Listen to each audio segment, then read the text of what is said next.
And let's just give everyone an extra minute or so to join us, and then we'll get started.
Bonjour et bienvenue. Hello, welcome everyone. Ahlan wa sahlan, khosh amadid, baruchim abayim. We're very lucky to welcome you back to the Institute for Peace and Diplomacy's Middle East Strategy Forum for our first afternoon session, and grateful to have our guest with us today, Ambassador Chaz W. Freeman Jr., who is going to be delivering our second keynote session today on the fade out of the Pax Americana from the Middle East. Ambassador Freeman is currently a visiting scholar at Brown University's Watson Institute for International and Public Affairs. He was Assistant Secretary of Defense for International Security Affairs in the U.S. from 1993 to 1994, earning the highest public service awards of the Department of Defense for his roles in designing a NATO-centered post-Cold War European security system and reestablishing defense and military relations with China. He served as well as U.S. Ambassador to Saudi Arabia during Operations Desert Shield and Desert Storm, a very fascinating time in regional history, and was Principal Deputy Assistant Secretary of State for African Affairs during the historic U.S. mediation of the Namibian independence from South Africa and the Cuban troop withdrawal from Angola. Chaz Freeman served as Deputy Chief of Mission and Chargé d'Affaires in the American embassies at both Bangkok from 1984 to 86 and Beijing from 1981 to 84. He was Director for Chinese Affairs at the U.S. Department of State from 1979 to 1981 and was the principal American interpreter during the late President Nixon's path-breaking visit to China in 1972. In addition to his Middle Eastern, African, East Asian, and European diplomatic experience, he has also served in India. And we are so lucky to be able to benefit from your expertise, not only in regional affairs, but in global affairs as well, to be able to decipher the intersecting trends between those two levels of analyses. Thank you so much for joining us. We'll give it over to you to speak for the next half an hour or so. I'll follow up with some brief follow-up questions, and then we'd be happy, to invite all of our participants today to send their questions using the Q&A function at the bottom of your screen on Zoom, and to tweet today's proceedings using the hashtag MESF 2021. Ambassador Freeman, over to you. Thanks, Zach. That was a very kind introduction. And I am not going to talk about U.S. or any other country's policies toward the Middle East, but rather try to describe some of what's happening there and why it matters and where it may be taking us. The Middle East is where Africa, Asia, and Europe meet, where the three Abrahamic religions were born and where their holiest places are. It's where the planet's hydrocarbon resources are most abundant and accessible, and where the strategic lines of communication that connect Asia to Europe can most easily be severed. Not surprisingly, the region has been a major focus of great power contention and military intervention, but that is now changing. After centuries of domination by foreigners, most recently by the United States, the Middle East is now being reshaped primarily by interactions between countries within it. Napoleon's 1798 invasion of Egypt marked the opening round of a traumatic Western assault on the West Asian and North African heartland of Islamic civilization.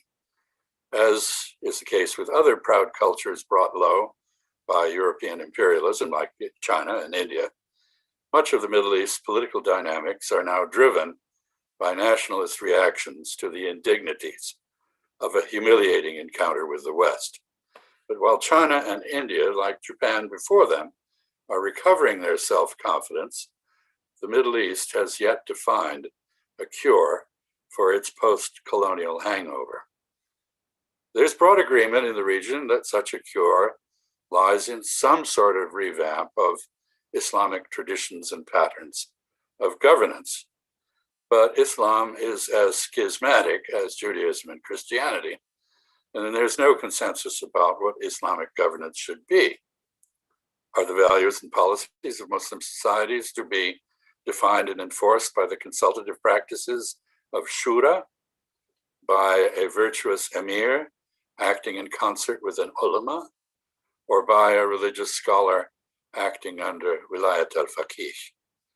If parliamentary democracy is adopted, is there a role for Islamist versions of the Christian democratic parties of Europe? If Islam is the answer, will it be the same in both Shia and Sunni societies? If Islam is not the answer, is the secular militarism of countries like Egypt a viable substitute? The Middle East is a region divided more than most by the geopolitical calculations of assertive nation states, diverse religious traditions, discordant levels of tolerance, contrasting systems of governance, uneven endowments of natural resources and wealth, differing levels of technological competence, and distinctive historical experiences. Is such a region capable of crafting the peaceable order it needs to regain its lost civilizational pride and cultural eminence? How will the contest between religiosity and secularism, autocratic traditions and democratic aspirations, rentier and knowledge-based political economies, patriarchy and feminism, and Salafism and more relaxed forms of Islam turn out? Where will the rivalries between the Gulf Arabs and Iran, between Israel, Iran, and Turkey, or Israel, the Palestinians, and other Arabs take the region? The Middle East kaleidoscope has yet to stop turning. That kaleidoscope got a good thump in 1948 when European Jewish settlers in British-controlled Palestine proclaimed a state of Israel in previously Arab lands. Their violent takeover there catalyzed the 1952 coup d'etat by the Free Officers Movement in Egypt.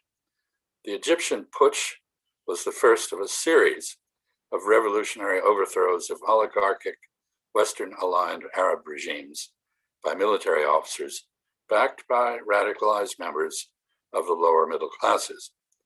Analogous coups took place in Iraq in 1958, in Syria in 1963, and in Libya in 1969. The 1980 Islamic Revolution in Iran, although it was carried out by clerics rather than military officers, similarly overthrew a government imposed and sustained by Western powers. It replaced this, of course, with a theocratically guided democracy hostile to the United States and to the West in general. Despite Western misinterpretations of the Arab uprisings of 2011 as aimed at installing European forms of democracy, they too reflected aspirations for a repudiation of neocolonialism and the reassertion of Islamic identity. So the Middle East is struggling to make Islamic civilization great again, to coin a phrase.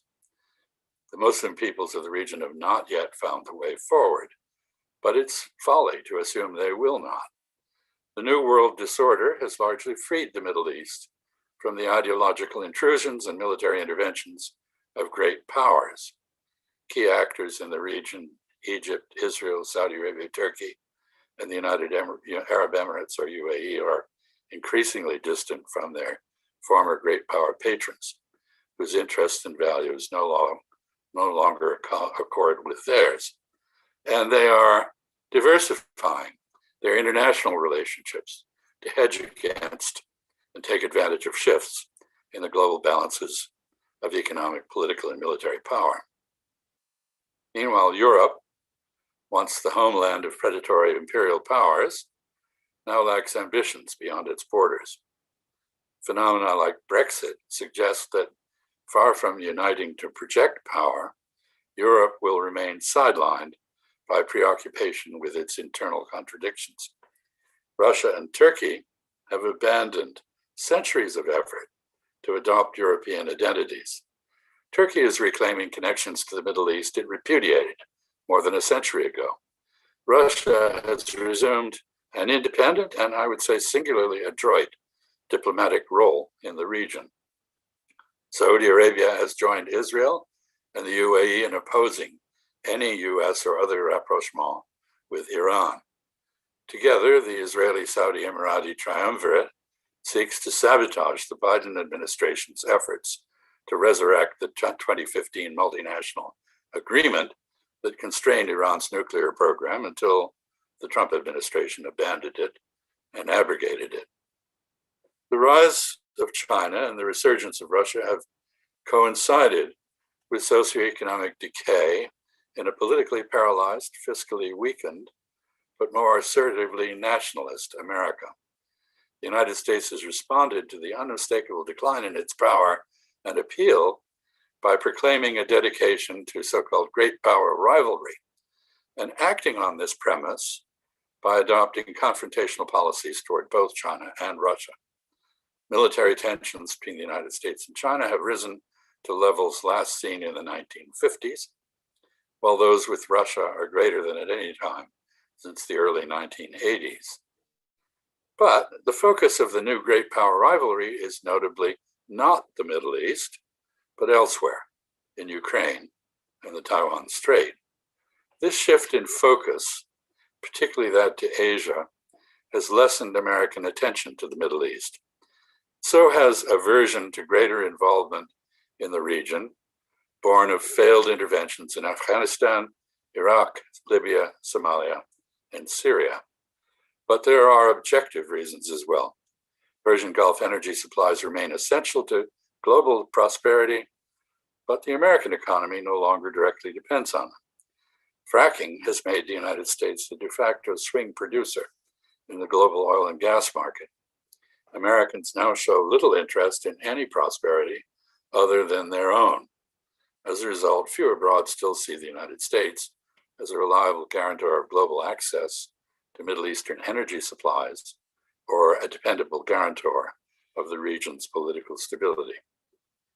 The primary mission of the US naval presence in the Gulf and Arabian Sea was once to protect global access to the region's energy supplies.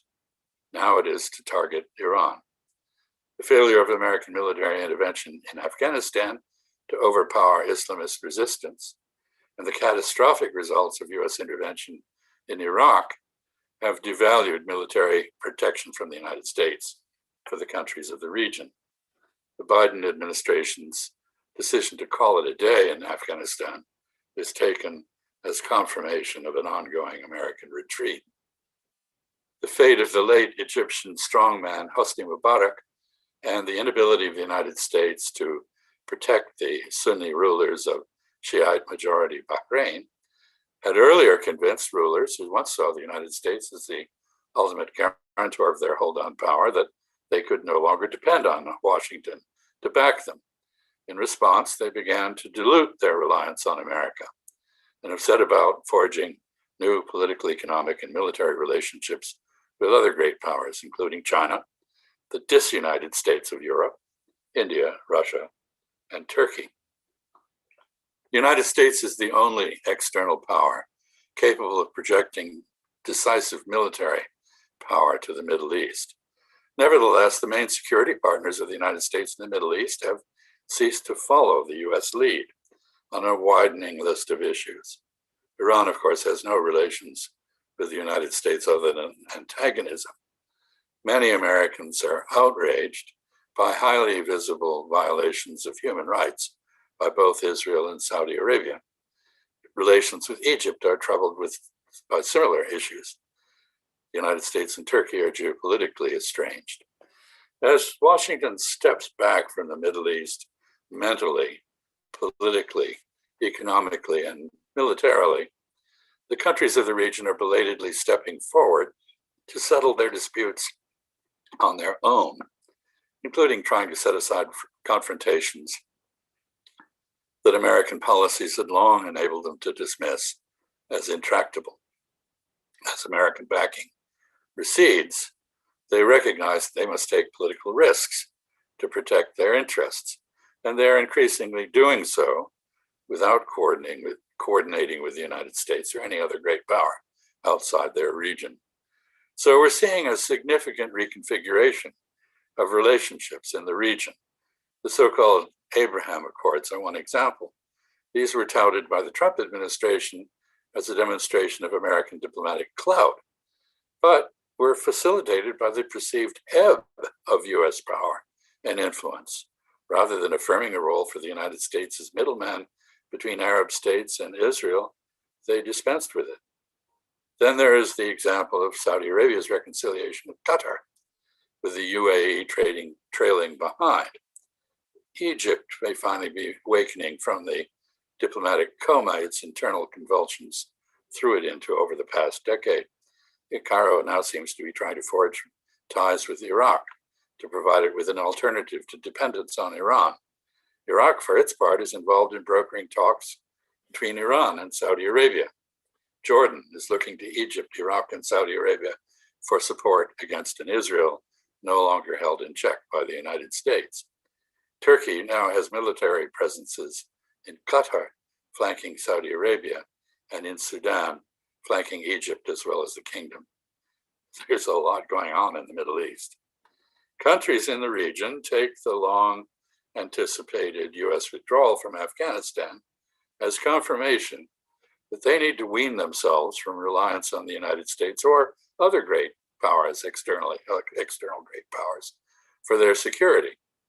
Most now appear to use their ties to external patrons as a temporary aid to their transition to independent foreign policies grounded in self-interested realpolitik. For its part, the United States remains entangled in the stratagems of regional powers with only tangential or expedient connections to great power rivalries. The willingness of the UAE and Bahrain to establish overt relations with Israel reflected their recognition that Israel commands the allegiance of all but a few American politicians and can provide an effective hedge against reduced backing by the United States against Iran. Some Israeli state military equipment is state-of-the-art and can provide an alternative to purchases from the United States. Israel's subjugation of the Palestinians has led to its development of the world's most advanced tools and techniques for operating a police state. For all these reasons, Israel's political protection and equipment have now found a ready market among the Gulf Arabs. Of course, large majorities of the public in both the UAE and Bahrain are still deeply wounded by Israel's maltreatment of its captive Arab populations.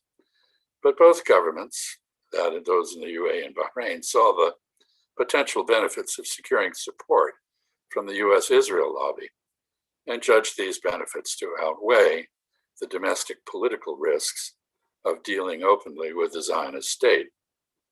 By contrast, Saudi Arabia and Qatar have for now reached a contrary conclusion. The Trump administration sweetened the UAE opening to Israel with F-35 fighter jets and other arms sales.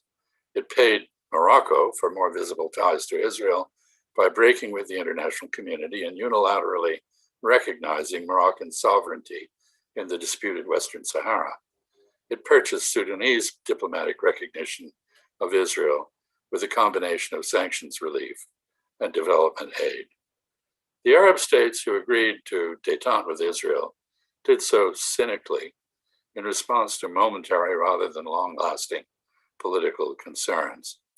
The durability of the Abraham Accords is thus far from assured. They give Israel an opening to come to be seen as a natural part of the region rather than as a neo-colonial European implant in it. But as recent events certainly illustrate, Israel's continuing highly visible abuse of the Arabs over whom it rules makes it morally repugnant even to those who have no fondness for Palestinians. Some of this taint has spilled over onto the United States, ending any possibility of American mediation between Israel and its enemies. Unconditional American support has long relieved Israelis of any pressure to make choices about how to secure their future. But US and Israeli policies on regional issues are no longer congruent. Approval of Israel, both among Jews and previously sympathetic Gentiles in the United States and Europe, is rapidly waning, as is the ability of the United States to exempt Israel from international law and the judgments of those offended by its behavior. Judaism is a religion of universal human ethics, with a particular emphasis on the pursuit of justice.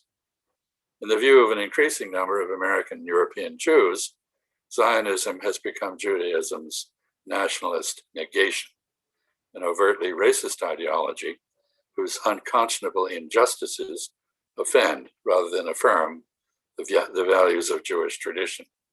Some religious Jews condemn allegiance to the state of Israel and its symbols as a form of idolatry, and as such, as an offense against the uncompromising monotheism that is the central tenet of Judaism.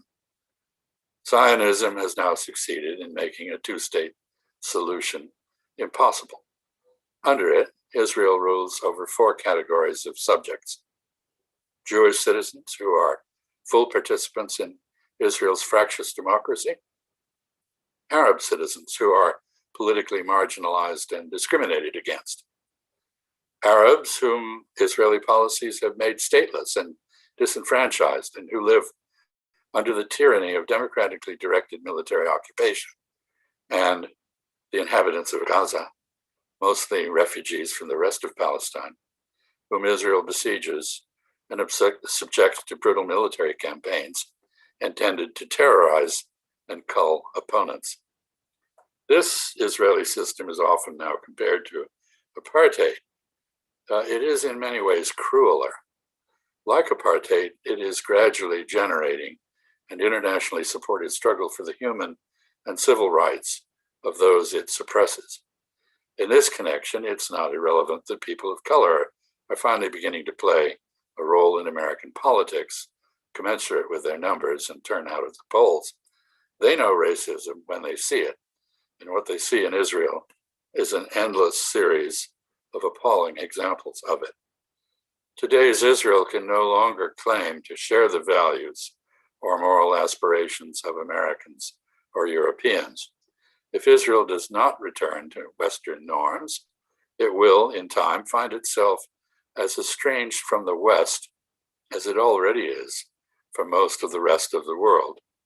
Having been created by Zionism, Israel is now faced with the need to transcend it.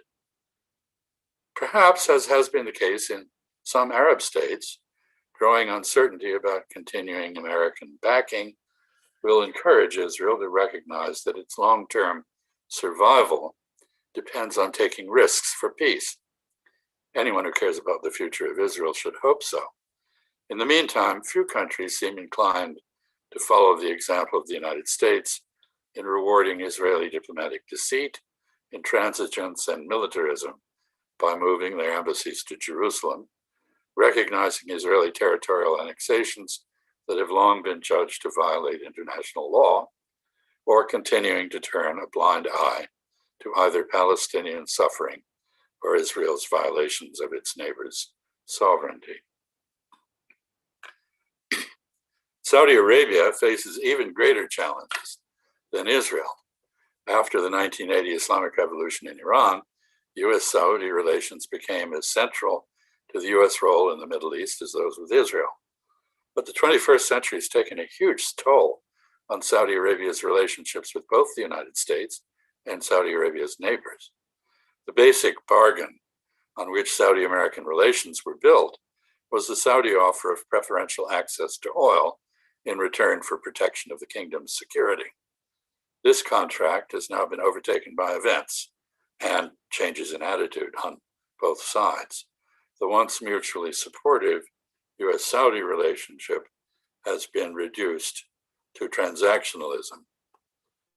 Al-Qaeda's 9/11/2001 attacks on the United States were part of its effort to overthrow the Saudi monarchy by forcing an end to American support for it. To this end, the attacks planners made sure that Saudi nationals outnumbered the other fanatics taking part in the attacks. Their assaults on New York and Washington succeeded beyond their wildest dreams.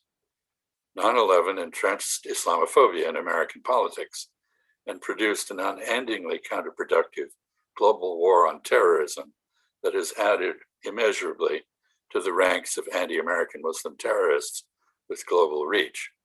Such terrorists continue to try to finish off the US-Saudi partnership. The only programs of cooperation with any current public support in either the United States or Saudi Arabia are those aimed at thwarting further terrorist attacks on either or both. In 2003, American regime change operations insouciantly removed Iraq as a balancer of Iran, destroying the balance of power in the Persian Gulf and enabling the Islamic Republic of Iran to entrench its influence in Iraq, Syria, Lebanon, Gaza, and Yemen. Iranian inroads have put Saudi Arabia on the defensive against what it sees as an effort to encircle it.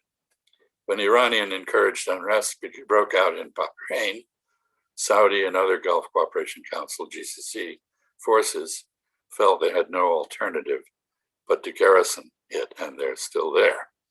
The Saudi attempt to overthrow the Iranian-supported Assad government in Syria, like the parallel attempts of Israel, Turkey, the United States, and others, helped destroy Syria as an organized society, but failed to oust Assad.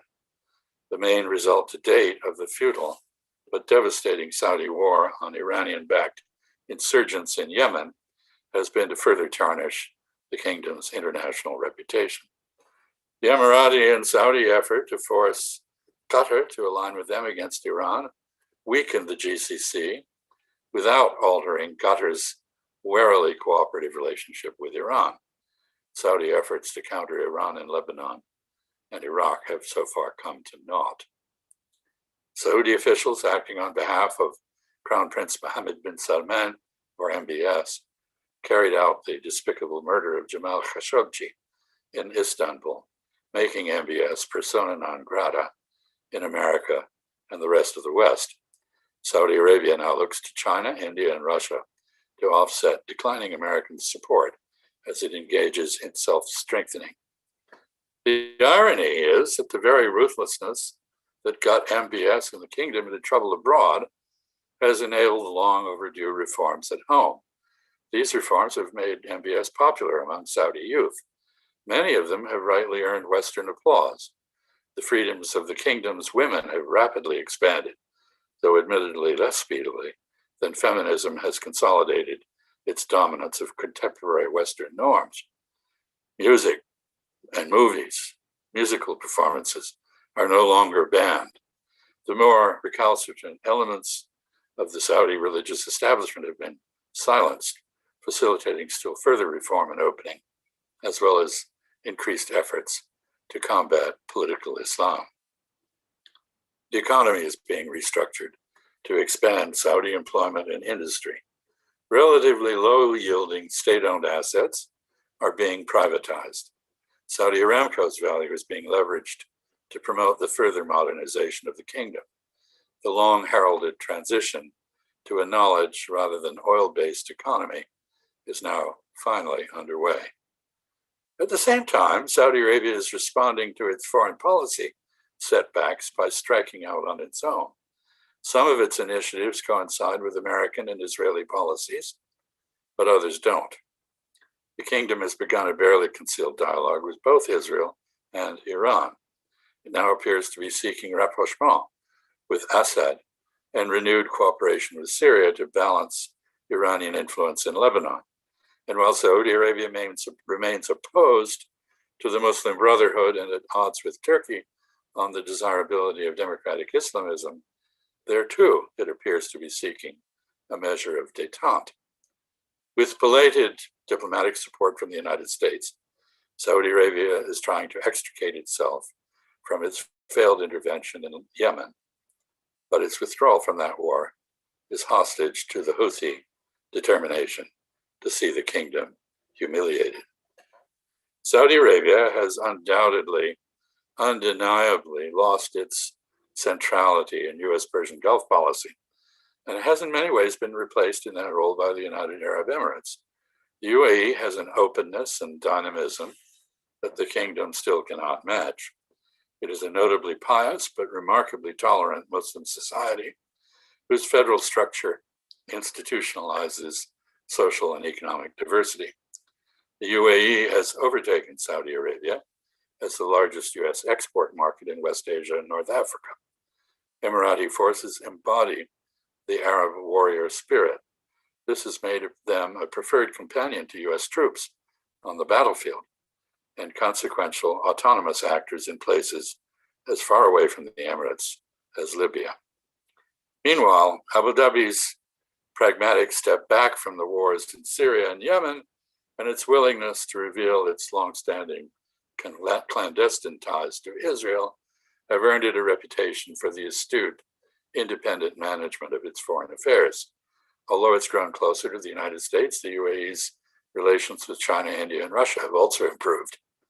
Like its GCC rival, Qatar, the UAE seeks to buttress its independence by cultivating cordial relations with the widest possible range of great powers.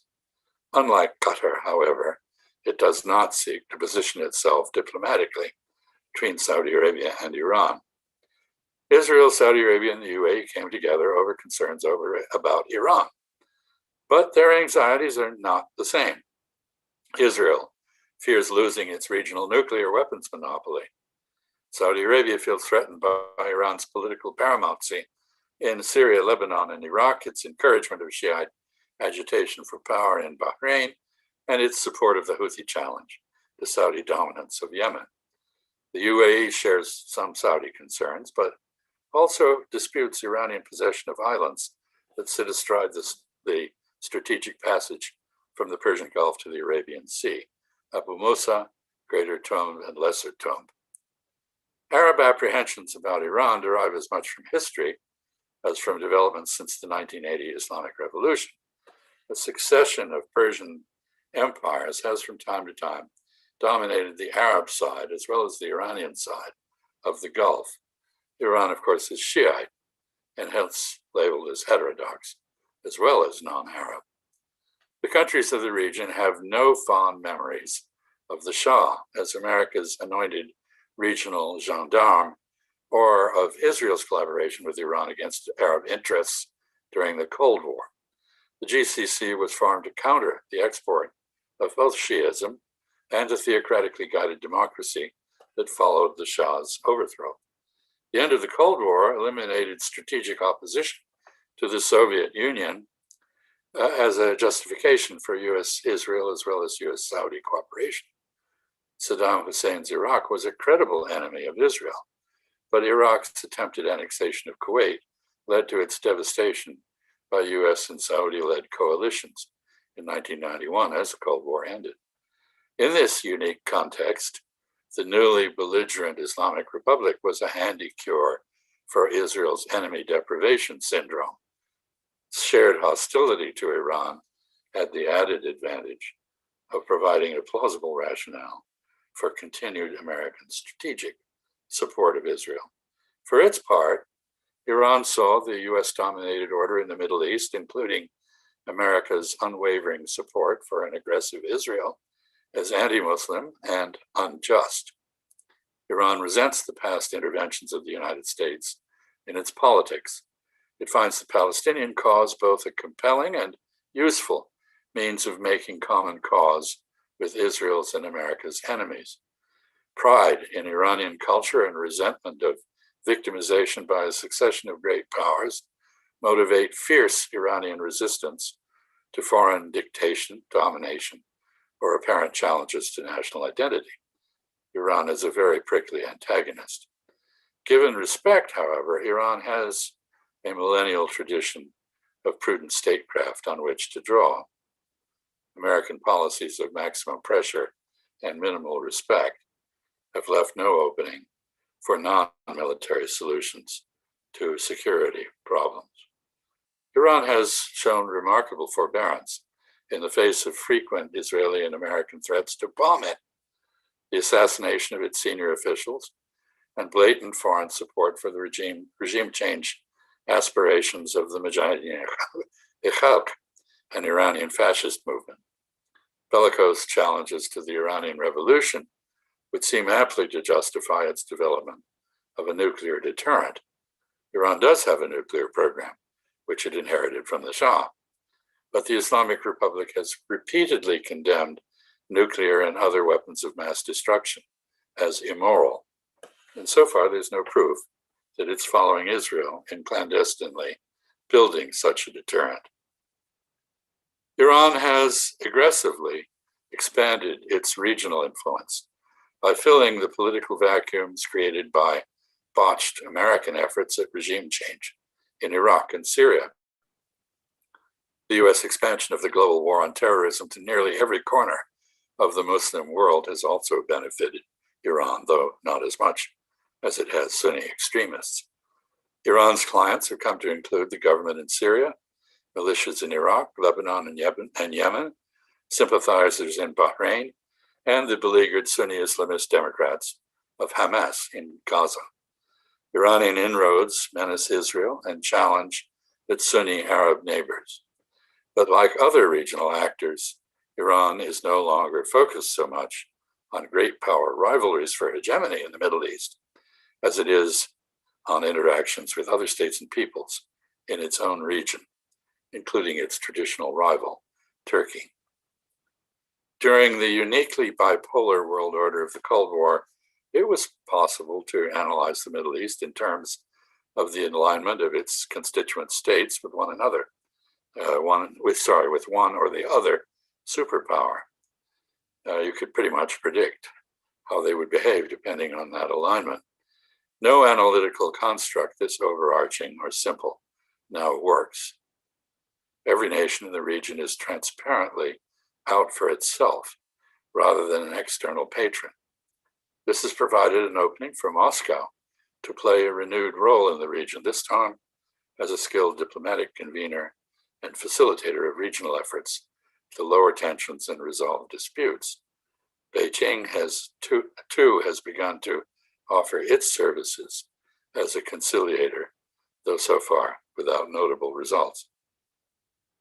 The reappearance of Russia and increased Chinese engagement in regional diplomacy does not make the Middle East an arena of the great power rivalry that American militarists insist should define current affairs. Middle East's bilateral contests and diplomatic dynamics are now generated in the region itself. The Pax Americana is receding into history, along with the era when any external great power could supervise interactions between Arabs, Iranians, Israelis, Kurds, and Turks. The Middle East is now nobody's sphere of influence, but its own. Thank you. Thank you very much, Ambassador, for that sweeping overview of the very dynamics currently affecting the Middle Eastern region. I'd like to ask my first question, picking up on a topic that you discussed a great deal during your remarks, which is Israel. And the picture that you appeared to paint of the U.S.-Israeli relationship right now is one defined to a significant extent by reverse influence, what was called during the Cold War reverse influence, in which the client state, in the case of the Cold War, traditionally Egypt and Syria, were viewed as constraining Soviet foreign policy in the region and having more influence on the patron than the patron was having on the client.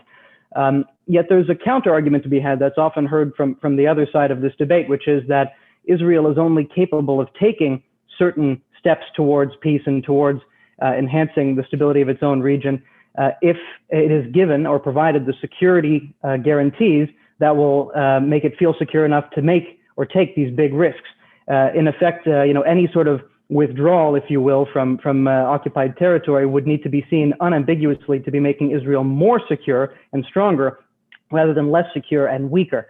And so my question to you relies to a certain extent on your experience being involved as a diplomat. To what is the appropriate mixture between the need for security guarantees and an engaged hand on the one hand, and the need for a more even-handed approach, particularly as the United States is revisiting or fundamentally revising its regional posture? I think we have to start with the reality that there is only one state in Palestine, and it's called Israel. And it rules over the four categories of people that I mentioned. There is no possibility of withdrawal from the occupied territories under current circumstances, and nobody really foresees that. Therefore, the only solution that's available is a one-state solution. Now, if one gets to the impact of security guarantees, we've seen in many cases, Israel's one of them, Taiwan is another, I think, that when security guarantees are highly credible, they deprive those to whom they are extended of any incentive to explore alternatives to the status quo beyond enlargements of their own advantages within it. And that has been the case. So I think the fundamental premise of the so-called peace process, which was quite as ugly as the process of making sausages, is said to be, but far less productive in that no sausage ever emerged, is the fundamental premise was wrong. Providing Israel with additional security guarantees did not incentivize it to make peace. It enabled it to take more land. And given the choice between land and peace, Israel always chose land over peace. I don't think it's fair to say that the parties to this conflict, are equivalent. One is being dispossessed, the other is dispossessing it. But one is using modern weaponry and the other is relying on stones. One is expansionist and the other is contracting. And so seeking equivalency or so-called even-handedness is not a formula that yields anything but more abuses of the Palestinian population. We've seen that. And a final note, as we look at the current mayhem in Palestine, I think we have to conclude that the root cause of this is not, as it has been reframed successfully largely by Israel and the Western media, a conflict between Israel and Hamas. This is a conflict between Zionism and the existing indigenous population, which is slowly being digested or expelled, and which is resisting. So when we see labels put on resistance movements, I sometimes think of the example of France in World War II. The Maquis was called by the Germans terrorists. Perhaps they were, but it was more complicated than that word suggests. So if Israel wants to live with the inhabitants,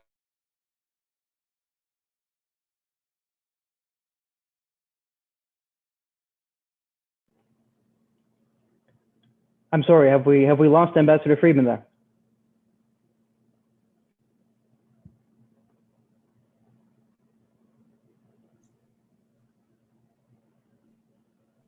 I don't know if I'm the one who's been disconnected or whether we've just lost touch. Sorry, I'm sorry, Ambassador. I think we lost you for about 20 seconds there. I just saying that no ceasefire is going to produce anything other than the perpetuation of the injustices that fuel violence. Occupation is inherently violent. Evictions are a use of force.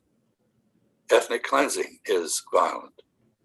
Resistance to these will not stop. And the fact is that Israel is, unlike other settler societies, you live in one in Canada and I live in one in the United States, there were not 300 million American Indians sitting on the border of either Canada or the United States as the genocidal displacement of those populations in our own countries continued.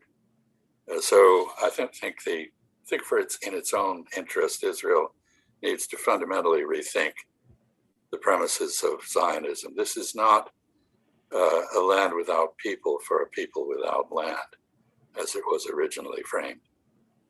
Okay, thank you very much for that response. And I suppose we should maybe put to one side the perhaps difficult comparison of Israeli occupation to a Nazi occupation. Drawing a parallel between Nazi Germany and Israel might be slightly provocative. Let's just put that to one side for a moment and allow me to just pose my next question concerning the Saudi-Iranian relationship and rivalry or Cold War even that has proliferated across the region, as you illustrated quite well, across the Levant and elsewhere. And there's an argument that some have made that Saddam Hussein's Iraq, to a certain extent, played the role of a buffer between Saudi Arabia and Iran. And part of the reason why the rivalry between Riyadh and Tehran now has escalated and spread throughout the region is because that buffer, as unpredictable foreign policy as Iraq conducted at the time, that buffer is no longer there. And obviously, the restoration of any sort of buffer would imply the need to buttress the Westphalian sovereign state. And yet, as you were discussing earlier in your remarks, obviously the Westphalian sovereign state is somewhat of a colonial imposition in the region that, I suppose that one could argue that in the late 19th century, the Ottoman Empire began the process of this transition in the region towards some of the elements of Western statehood that we see today. But nonetheless, if there is that fundamental clash between the model of sort of the European sovereign state and the direction in which the region appears to be going right now, what can that possibly tell us about any possible attempt to develop buffers or a rapprochement or stabilizing forces of any sort between Saudi Arabia and Iran going forward? Well, that's a lot of questions all in one. I would take issue with the statement that the Westphalian model has not taken root in the region. I think it very much has.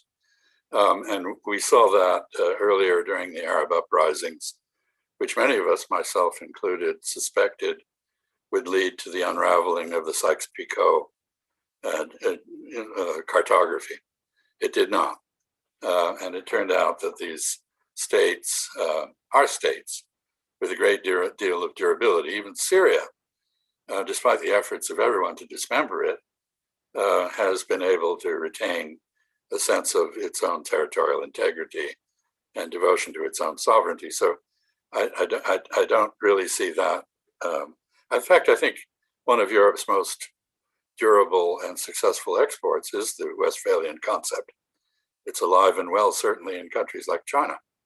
And I would argue it's not going away anytime soon, despite efforts to erode it with concepts like the responsibility to protect. So I start with that. Second, Iraq.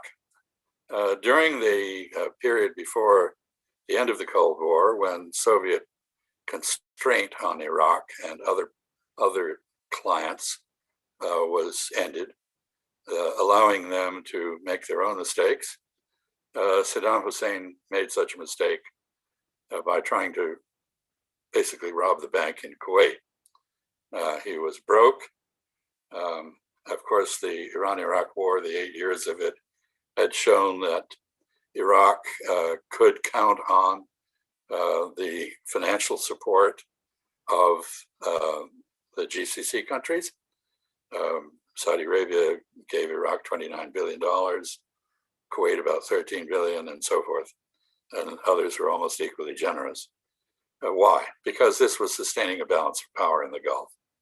And the United States aided Saddam's effort to resist Iran. It may indeed have something to may have had something to do with causing him to attack Iran in the first place, also out of concerns to maintain a balance of power in the Gulf. That is why it is truly ironic that the idiotic concept of dual containment, which followed the Gulf War, was basically destroyed Iraq as a balancer of Iran. The GCC countries on their own are too lacking in population and weight to balance Iran, and they have to reach out to Iraq. And that is exactly what is happening now. Iraq showed during the 8 years of the war with Iran that it is first Iraqi, second Arab, and only third Shia. So it is available potentially for a future balance of power in the region. If one stops framing, as the Saudis foolishly did for a while, the differences in the region as theological rather than geopolitical. If they're geopolitical, then the Arabs of the peninsula can recruit the Muta-Arab of the north. I think what we're seeing now is an effort locally, regionally, to restore a regionally managed balance in which perhaps external great powers would provide a guarantor role, one of support. And that indeed was the concept after the end of the Gulf War, which fell afoul of an overly cautious concern in Washington about the welfare of Israel. The only optic in which dual containment makes sense is in terms of protecting Israel. It destroys the balance, but it puts the United States on the front line, out front, on the periphery of the Israeli defense perimeter. So it's good for Israel. It's not good for the countries in the region. Thanks very much, Ambassador. We've got a question from the audience concerning the relation. Excuse me. First of all, my apologies to the audience. I actually neglected to introduce myself at the beginning of this panel. My name is Zach Pakin, and I'm a non-resident research fellow with the Institute for Peace and Diplomacy here in Toronto. So we have a question from the audience relating to the intersection between the global level of analysis and the regional level of analysis, the relations between the great powers in the region and how they are affecting the prospects for various forms of engagement or rivalry or dialogue between the regional powers. And if I could paraphrase or maybe add a little bit on top of that, in one of the sessions at our conference this morning, the notion was raised that the Middle East effectively lies at the intersection of the European theater and the Asian theater, and has now been effectively entangled in conflicts relating to both of those theaters. Right? It's very difficult to discuss issues related to the future of the European security system if you don't talk about the refugee issue, if you don't talk about Russia's involvement in the Middle East. And Russia, of course, is additionally involved in Ukraine and remains an extremely potent and powerful actor in Europe. So in that sense, the European and Middle Eastern theaters have fused into a quasi-single security system. And then, of course, on the Asian side, the rhetoric under the Trump administration, now continuing under the Biden administration, to the effect that there exists an Indo-Pacific theater, by definition ties West Asia and East Asia and South Asia together into some sort of attempt at producing a coherent policy paradigm. And so I'm wondering, given the current state of great power relations, in which the United States has elected to challenge both Russia and China frontally simultaneously, what does that possibly hold for the future of the Middle East region if it cannot be disentangled from the European theater, in which the US and Russia are engaged in the standoff, and the Indo-Pacific or Asian theater, in which the United States and China are in a rapidly escalating standoff as well? Well, I think those are separate entanglements. One European, one Asian, perhaps, one Russian. But I would like to note that we live in a world in which the simplicities of the Cold War world order have disappeared. The world is no longer divided into two great blocks of countries led by overlords. It is, and along with that, the disappearance of that geometry, we've seen the return of complexity. There's not a world order anymore, as there was in the Cold War. Everything in the Cold War, the political, economic, the military, the cultural dimensions, all fused into one amalgam. And you could pretty much tell where a country would stand on the issues of the day by its affiliation with one bloc or the other. That's not the case anymore. Now it's possible to have political cooperation while having military contradictions. You can have a military confrontation and a strong economic relationship. And I would suggest there are multiple world orders emerging. and that the name of the game now is not the sort of diplomatic trench warfare of the Cold War, when the object was to hold the line against inroads from the other side and once in a while do a reconnaissance onto their territory, but with no real expectation that you would be able to flip any of their holdings in your direction. This is not the case. What we have now is diplomacy of maneuver, in which many countries feel free to pursue multiple alignments along political, economic, cultural, and military lines, technological lines, and they may be entirely inconsistent in this. And I think that is particularly the case of what is emerging in the Middle East. So I think the major causes of dynamism in the Middle East now, as I argued, are internal, and they have to do with Iran and Turkey and the Gulf Arabs and Egypt potentially reemerging, and Israel, of course. It is these countries are acting now without very much regard at all for what's going on at the superpower level. That said, we do have a question from the audience that does pose this theme regarding external powers' involvement in the region. If the local powers are, to a certain extent, the primary drivers or causes of dynamism and change in the region, to what extent is China today either a catalyst or an inhibitor of regional development? Is it more of a stabilizing force, do you view, or rather, does it naturally, in order to be an external hegemon or an external player in a region, do you have to get your hands muddied eventually and move from economic engagement to political and security matters as well? Is that transition also inevitable, and does that not also come with risks for Beijing?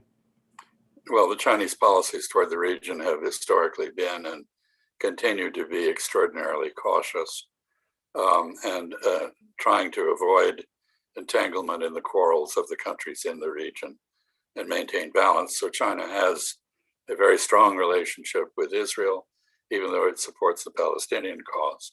It has a strong relationship with Saudi Arabia, even as it has a strategic relationship with Iran, and so forth and so on. And I don't think the Chinese have any interest whatsoever in taking over the American role, which is now receding, as the manager, stabilizer of affairs in the Middle East. But they will face some difficulties in continuing to remain aloof from the region's quarrels. The reason for that primarily is that they, like everyone else, have been able to rely on the United States Navy to protect their lines of communication and their supply chains and their energy supplies from the region.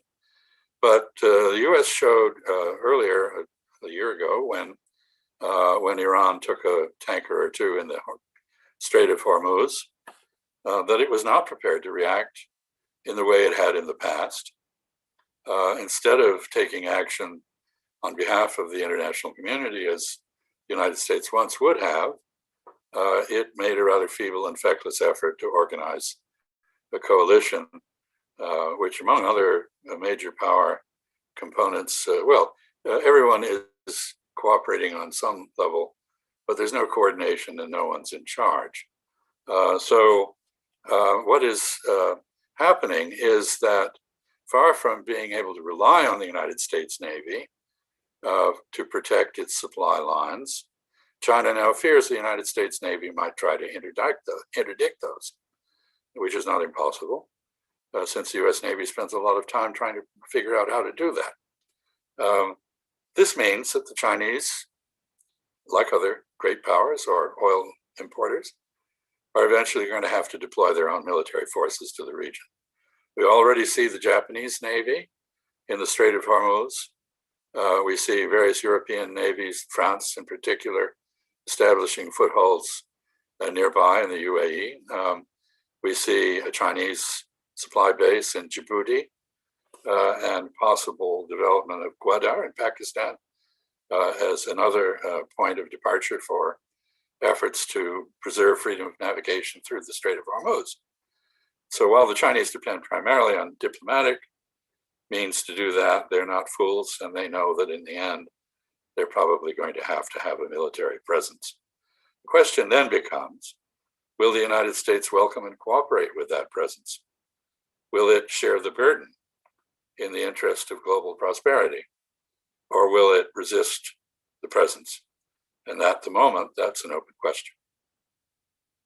We have time for one last quick question. If I could ask you to provide a 1-minute response, if that's all right. And many of your remarks dwelled largely on the Levant and on the Gulf. I was wondering if we could turn our attention very quickly to Asia Minor, because I'm sure that many of our listeners are very interested in this as well. Turkey is demonstrating an increasingly multi-vectored foreign policy in recent years, remains an active player in NATO and in Europe, but obviously is involved in the Middle East and North Africa as well, given its interventions in the East Mediterranean, in Libya and in Syria. And retains as well a complex and delicate relationship with Russia, and further afield on Eurasian matters into Central Asia with its Turkic influence and through the South Caucasus into Central Asia, and beyond, even into its deepening and nuanced relationship with China. Which one of these vectors do you think will be privileged based on your understanding of regional dynamics right now? Do you expect, which one of those vectors of Turkish foreign policy do you expect to be privileged over the coming years in Ankara's mind, and what implications do you think that will have for the stability of the Middle East region? I see Turkey receding from Europe. As I said, it seems to have given up its 2 or 3 century long drive to become part of Europe and recognize that Western European concept of Christendom excludes it from the sort of relationship it would have wanted. When I was in government, I was powerfully struck by the importance of Turkey to a remarkable range of foreign policy problems. You literally cannot conduct a policy without Turkish support or acquiescence toward Greece, Cyprus, the Eastern Mediterranean, Syria, Iraq, Israel, Palestine, Iran, the Caspian, and Caucasus region, the Black Sea region, Russia, the European Union, NATO, and the Organization of Islamic Cooperation, 57 members. Now, this is a remarkable centrality that Turkey enjoys. In each instance, with every country, every issue that I mentioned, I now see Turkey defining its own independent policies without much deference to external powers. Turkey and Russia are playing games together. The United States and Turkey are estranged. Turkey and Germany have a difficult relationship. Turkey is central to the refugee problem, which you mentioned, and it uses that to its advantage. So I see Turkey reemerging as a middle-ranking power, basically disconnected from great powers, except however it wishes to connect itself. Thank you so much, Ambassador Freeman, for sharing your insights with us today. And we'd like to remind all of our listeners and participants today that all of our presenters are speaking in their own personal capacity, and their views do not necessarily reflect those of the Institute for Peace and Diplomacy. Please stay with us, because in just 12 minutes at 3 o'clock, we're going to be moving on to our next session, where we're going to turn our sights rather on a Canadian angle, reevaluating Canada's engagement and security and defense involvement in the Middle East region. And the Middle East Strategy Forum also continues tomorrow as well. It's a 2-day conference. Thank you again for being with us. Merci, shukran, toda rabba, and we will see you again very soon.